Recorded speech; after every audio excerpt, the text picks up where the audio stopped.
ഗസയിൽ പ്രവർത്തിക്കാൻ അനുമതി ആവശ്യപ്പെട്ട് അന്താരാഷ്ട്ര സന്നദ്ധ സംഘടനകൾ ഇസ്രായേൽ സുപ്രീം കോടതിയെ സമീപിച്ചു. നേരത്തെ ഈ സംഘടനകൾക്ക് ഇസ്രായേൽ ഗസയിൽ നിരോധനം ഏർപ്പെടുത്തിയിരുന്നു.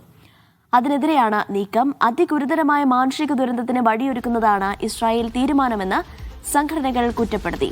അതിനിടെ ഗസയിൽ ഇസ്രായേൽ ആക്രമണം തുടരുകയാണ്. വെടിനിർത്തലിന് ശേഷം ദിനം പ്രതി ശരാശരി 5 പേരാണ് ഇസ്രായേൽ ആക്രമണത്തിൽ കൊല്ലപ്പെട്ടത്. അബ്ബാസ് മുഹമ്മദ് വിവരങ്ങൾ നൽകാനായി ചേരുന്നു. അബ്ബാസ്, ഗസയിൽ 2ാം ഘട്ട വെടിനിർത്തൽ യാഥാർത്ഥ്യമായിട്ടുണ്ട്. അതിനിടെ തന്നെ ട്രംപ് ഇതിനു മുമ്പ് പ്രതികരിച്ചത് ഗസ യുദ്ധം പൂർത്തിയായിട്ടുണ്ട് എന്നാണ്. പക്ഷേ ഇപ്പോഴും സന്നദ്ധ സംഘടനകൾക്ക് പ്രവർത്തിക്കാനുള്ള ഒരു അനുമതി ഗസയിൽ ഇല്ല. ഇസ്രായേൽ സുപ്രീം കോടതിയെ സമീപിച്ചിരിക്കുന്നു. അതിലൊരു അനുഭവപൂർണ്ണമായ നടപടി ഉണ്ടാകാനുള്ള സാധ്യത എത്രത്തോളമാണ്? ഇവരെന്തൊക്കെ ആവശ്യങ്ങളാണ് കോടതിയിൽ ഉന്നയിച്ചിരിക്കുന്നത്?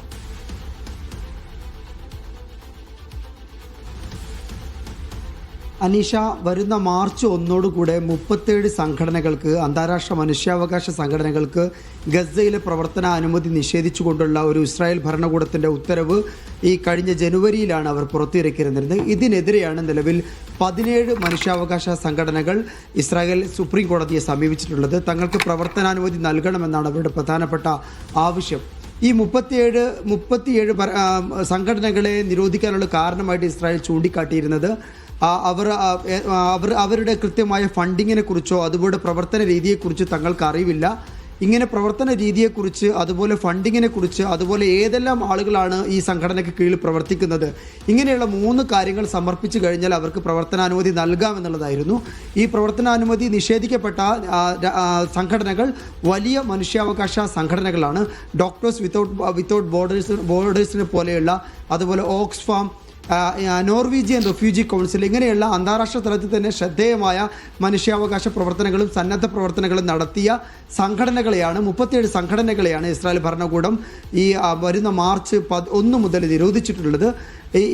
ഇത് എന്തുകൊണ്ടാണിത് ഈ ഒരു നിരോധനം വലിയ പ്രത്യാഘാതങ്ങൾ ഉണ്ടാകുന്നത് നമ്മൾ കാണുന്ന സാഹചര്യത്തിൽ ഇതിൽ പ്രധാനപ്പെട്ട ഒരു സംഗതി നമ്മൾ മനസ്സിലാക്കേണ്ടത്, ഗസയിൽ നിലവിൽ നടക്കുന്ന സന്നദ്ധ പ്രവർത്തനങ്ങൾ, സഹായ പ്രവർത്തനങ്ങളൊക്കെ നടക്കുന്നത് ഇങ്ങനെയുള്ള റെഡ് ക്രോസ് അടക്കമുള്ള, UN അടക്കമുള്ള, അതുപോലെ നേരത്തെ നിരോധിക്കപ്പെട്ട സംഘടനകൾ അടക്കമുള്ള മനുഷ്യാവകാശ സംഘടനകളുടെ നേതൃത്വത്തിലാണ്.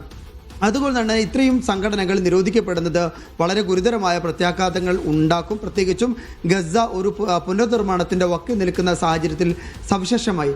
അതുകൊണ്ട് തന്നെ തങ്ങൾക്ക് ഗസയിൽ പ്രവർത്തനം തുടരാനുള്ള സാഹചര്യങ്ങൾ ഒരുക്കി നൽകണമെന്നാണ് ഇസ്രായേൽ സുപ്രീം കോടതിയോട് ഈ സംഘടനകൾ ആവശ്യപ്പെട്ടിട്ടുള്ളത്.